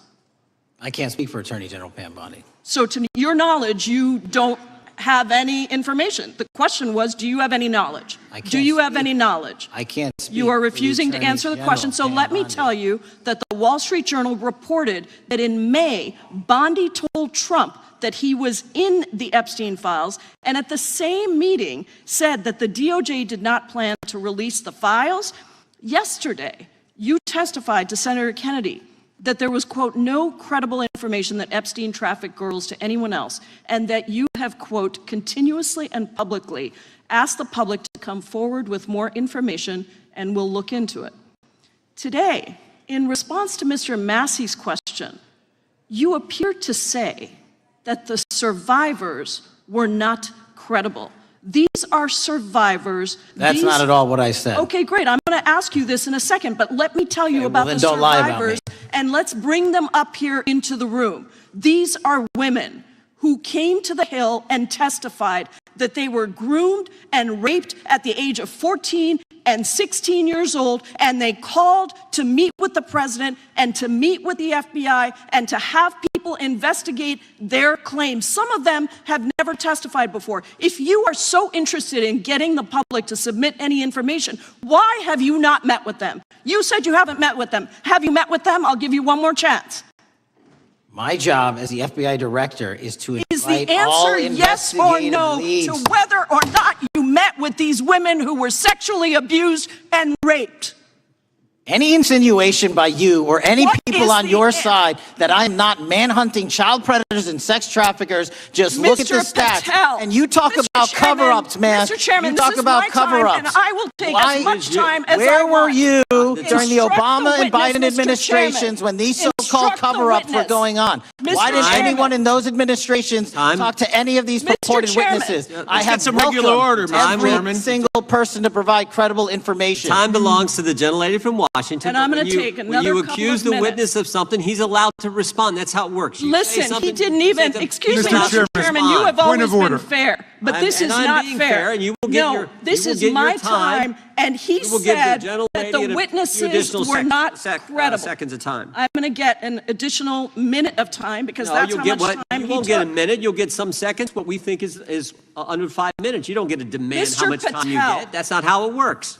Mr. Patel, are the victims of the Jeffrey Epstein horrific trafficking ring, are they credible? Any person with information about ongoing I sexual didn't. trafficking. I'm asking you if they're credible. Ma'am, I'm Are commenting they on the credible? evidence we have. But And we have routinely asked for people to come forward with more evidence, and we will look at it. And the evidence that we have was the same evidence that the Biden and Patel, Obama Justice Departments Mr. had. Patel, And they this is determined, not new. me, they determined that that Chairman, information was not Mr. credible. Chairman, he's not letting me even ask my questions. You This is ask the ridiculous. questions, he gives an answer. You may not like what he says, No, but that I'm doesn't mean you get to asking, he's not interrupt answering him. my question. Mr. Chairman, have could we an- restore the gentlelady 45 seconds so she We can will give complete her her question? additional 30 seconds, which is what I said I'm earlier. going to keep taking my time because you'll here's take the time thing. that you get. You You get are 30 not seconds. answering the question. The question I is, have, you just don't like the these answer. are these women credible? It's a yes or no answer. I have answered the question. Well, and I what is keep the telling answer? you, I'm the only FBI director that has welcomed new information in this Okay. case. This You're administration is the only one that has welcomed any new information in this Is there case. a yes or no to whether Present the new credible victims are information. credible? Present new Are information. the victims credible victims- or not? I'll tell you what happened in the last Trump Are they administration. credible or not? You can't even Victims say. credibly came forward, and you know what happened? President Trump authorized the indictments President of Jeffrey Trump Epstein, called not them Biden, a hoax. not Obama, President Trump no one called else. the entire thing a Democratic hoax. So I would like to ask The you gentlelady's if time has you expired. will I gave her meet- the additional if 45 you- seconds she if you requested. will The meet- gentlelady yields back. The gentleman from Mr. New Chairman, Jersey is I would like recognized to for his ask if 5 you would minutes. meet with the women who were sexually time does not belong. abused and raped and groomed time does at not the belong ages to the of gentlelady from 14 Washington. and The time now 16 belongs- years old. Are the you time- going to cover up? No, I'm Are not you gonna- going to I'm continue gonna to recognize cover the up gentleman for from the New rich Jersey for and his 5 minutes. powerful men, including those that might be on this committee? I can yell Or too, are Mr. you Chairman, going but I don't want to to yell allow above them this. to The time testify? belongs to the gentleman from New Jersey. I Are you appreciate going the to allow gentlelady them to yielding testify, back. Mr. Patel? Go ahead. Will Mr. you Angelo. allow them to testify to you, Mr. Patel? Mr. Patel, thank you for being here. I know it's been an interesting and difficult 2 days. And I wasn't going to talk about the Epstein thing because there's a lot of other issues that affect the FBI, but I have to say a few words. I've sat here, I've listened to this, I've watched it, and you know, my Democratic colleagues are so concerned now, Mr. Patel, all of a sudden. Where were they last year? Where were they the year before? Where were they the year before that? Where was the last president in any of this? Well, all I know, the only thing I see is a single letter from the ranking member that was sent in 2019 that he didn't like the plea deal, and some people signed on to that. Most of the truth, the real truth, let's be honest, let's be intellectually honest. The real truth is we didn't hear from them at all, anybody of them. Hardly any of them ever mentioned it. Some of them didn't mention it at all until the beginning of this year. Earlier in the year it started. Not one Democrat asked Director Wray. We all remember Director Wray was here. Not once, not twice, multiple times. Nobody asked Director Wray about Epstein before this committee. Nobody was that concerned. Where was the concern for the victims then? Where was the moral righteousness then? Where was the outrage then? Where was the sense of duty then? Where was the desire for accountability then? Where was the urgency for justice then? Most of all, where the hell was the integrity then? You know what the truth is. Let's just say it, man. Tell the truth time. The truth is, it's politically useful for them to try to do this now, even though they didn't give a damn about it in the past. And you know what? That's an insult to the victims, and that's an insult to America. Continue to do the work you're doing. Continue to uncover what needs to be uncovered. One real quick thing before I say anything to 9/11. We know that was mishandled by the past director and by the past FBIs. There are family members here. There are family members who are concerned. God Almighty, we want to get to the truth of that. I ask you, please, to meet with them, to talk to them, and to investigate this with truth. You know, in the Biden administration, we went through a very dark and difficult period of time. The FBI trust was broken with the people. Catholics were, this is the stuff we've been talking about, were labeled radical threats for praying in their churches with their rosaries. Parents at school boards were called terrorists for standing up for their children. Hindu holy men in New Jersey We have the largest Hindu temple in the world. They were attacked. They were put up against the wall with guns to their heads. So it isn't just a Catholic or Christian thing. American Jews were targeted in colleges and universities, and a lot of folks in the FBI, in the past FBI, not this one, didn't give a damn. We can't go back to targeting religion. We can't go back to silencing free speech. The Biden administration did that. So I got questions for you. Hopefully thoughtful questions that you can answer for us in a thoughtful way. How is this FBI now, under your leadership, how are we restoring trust for Catholics, for Hindus, for Jews, for parents, for all the other, for just American people that were targeted by FISA because they had a different viewpoint? How are we restoring that trust in the FBI? In multiple ways, sir. One, and maybe most importantly, is through transparency and providing the American public with the material so they can see, read it themselves as to what the abuses were in the past, whether it relates to the Catholic memo or the Hindu incident you talked about at the largest temple in North America. Any institution of faith and any member of faith will not be investigated by this FBI because they are men and women of faith ever, period. And nor should they. Nor should they. I don't mean to interrupt you, but my God, of all the amendments to the freedom of speech, freedom to believe in what you want to believe in, I know you're standing up for that. Continue. I'm sorry. No, that's it. Sorry. Okay. The Richmond memo was driven by a reliance on sources. The Southern Poverty Law Center, you know, the words sound nice, but the organization's not so nice. And we've seen the Anti-Defamation League distort data that counts as violence. Have you been able to identify and eliminate these kinds of partisan sources? We welcome all sources, but we want objectivity and neutrality and decency in the way we report all this. Have you been able to uncover any information there? How do we make sure our sources are good in the future? We have reviewed the source processes that infiltrate any institutions of faith, and they will no longer be going into institutions of faith. They will be directed towards criminal activity and protecting the homeland, the two most important missions the FBI has, and that's what we're going to continue to do. Good. And I'll say this, there was a lot of bull today, a lot of you know what, and I'm not going to say it because I respect the institution so much going on around here. Continue to do the work of the people. You are here for that reason. The administration is here for that reason. It was weaponized and politicized, the FBI, in the past.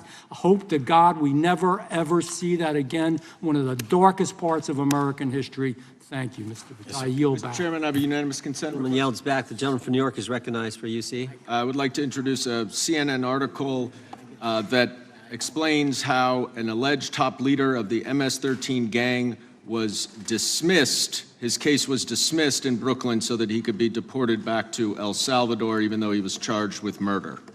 Without objection. Mr. Chairman, I have some unanimous